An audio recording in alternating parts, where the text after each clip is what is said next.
Thanks for tuning into the Finance News Network. My name is Jessica Amir, and today I'm with Prospect Resources Managing Director Sam Hosack.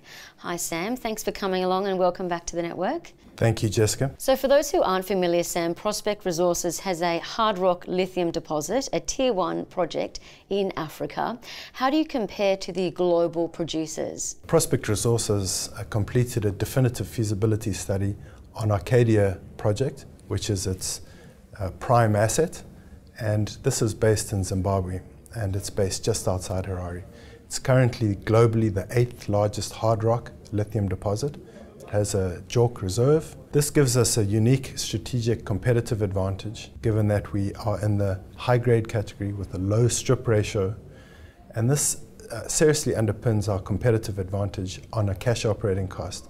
So on an aggregated brine and hard rock cash operating quartile, we sit in the lowest cash quartile, providing us significant competition or competitive advantage in this lithium race.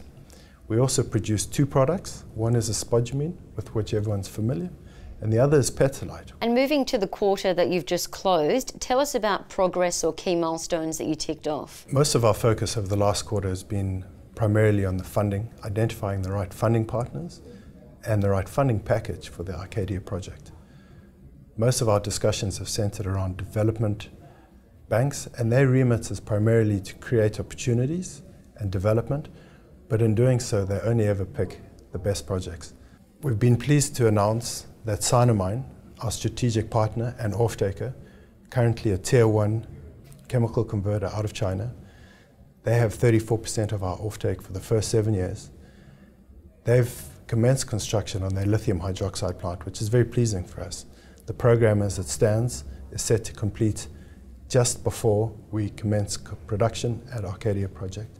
In addition, we've successfully concluded a placement with Seven Hills Holdings, and about 50% of that placement was also participated with management options. Finally, we've been able to increase the ownership of Prospect into Arcadia project from 70% up to 87%, and we see direct benefit flow back to our shareholders. Well, congratulations, you've definitely ticked a lot of goals. So what about this coming quarter? What can we expect? Over the next quarter, our focus will continue to be on funding, again identifying the right funding partner, selecting them, and selecting and negotiating the right funding package for Arcadia project.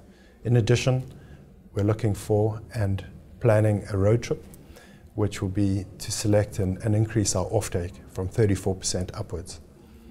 The trip that we have planned actually starts here in Sydney, but will take us to Korea, Japan, mainland China, and Europe. That's how diverse the offtake market is. Now to the use of lithium in glass and ceramics. What are producers looking for? Very interesting market, the glass and ceramics. It makes up around 17% of total lithium consumption. So it's not an insignificant portion of the market, and it's very quality focused. So the consumers in the glass and ceramic are primarily looking for lithium, but they're also very focused on some of the other constituents of the concentrates they accept. The glass and ceramic consumers demand a specification for their concentrates that's particularly focused on the iron content. So the iron threshold for glass and ceramics consumers is set at 0.08% iron, which is a very low threshold, and that's why so few producers can actually supply into the glass and ceramics market.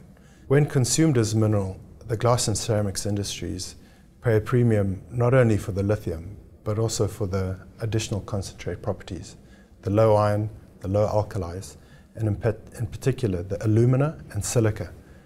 These are also required in the glass and ceramics process and are abundantly in our concentrates. Now, in terms of the key findings from the latest BMI report, what can you tell us? Benchmark Minerals Intelligence have a deep focus into the lithium market, and Prospect Resources commissioned them to do a study particularly into the glass and ceramics in relation to our products and samples that we've produced. Their findings revealed a great opportunity for Prospect Resources, not only in the ability to meet that market, but the fact that that market is severely supply constrained.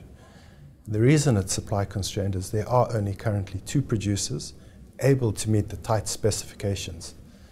The market at the moment is about 17% of total lithium consumption, so it's very significant in the global context, and there's a inadequacy in supply, both in volume and quality of supply.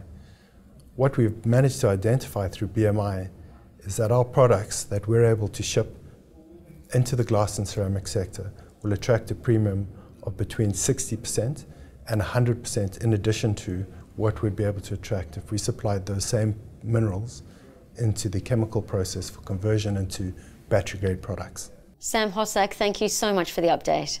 Thank you, Jessica.